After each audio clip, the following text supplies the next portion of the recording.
જામનગર જિલ્લા ભાજપ પ્રમુખ તરીકે ડોક્ટર વિનોદ ભંડેરીની વરણી કરવામાં આવી છે।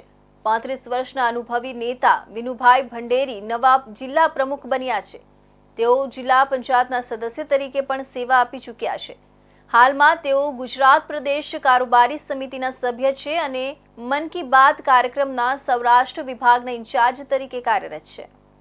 જામનગર જિલ્લા અટલ ભવન ખાતે મહત્વપૂર્ણ નિમણૂક કરવામાં આવી છે। લાંબા સમયના અનુભવી નેતા વિનુભાઈ ભંડેરીને જિલ્લા ભાજપ પ્રમુખ તરીકે નિયુક્ત કરવામાં આવ્યા છે। આ નિમણૂક પ્રસંગે ગુજરાત પ્રદેશ ભાજપના આગેવાનો બાબભાઈ જેબલિયા, એચ.એમ. પટેલ અને નરેશ દેસાઈ ઉપસ્થિત રહ્યા હતા। નિવૃત્ત થતા જિલ્લા પ્રમુખ રમેશ મુંગરા અને જિલ્લા પંચાયત પ્રમુખ સહિતના પદાધિકારીઓ પણ કાર્યક્રમમાં જોડાયા હતા।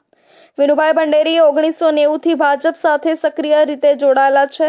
તેમની રાજકીય કારકિર્દી દરમિયાન તેઓ 3 વખત જિલ્લા ભાજપના મહામંત્રી રહી ચૂક્યા છે।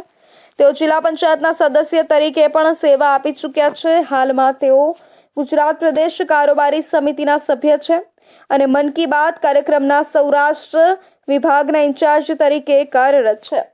નવા જિલ્લા પ્રમુખની નિમણૂક બાદ ભાજપના કાર્યકરો અને આગેવાનોએ વિનુભાઈ ભંડેરીને શુભેચ્છાઓ પાઠવી હતી। તેમના 35 વર્ષના રાજકીય અનુભવને જોતા આ નિમણૂક પાર્ટી માટે લાભદાયી સાબિત થશે તેવી આશા વ્યક્ત કરવામાં આવી છે।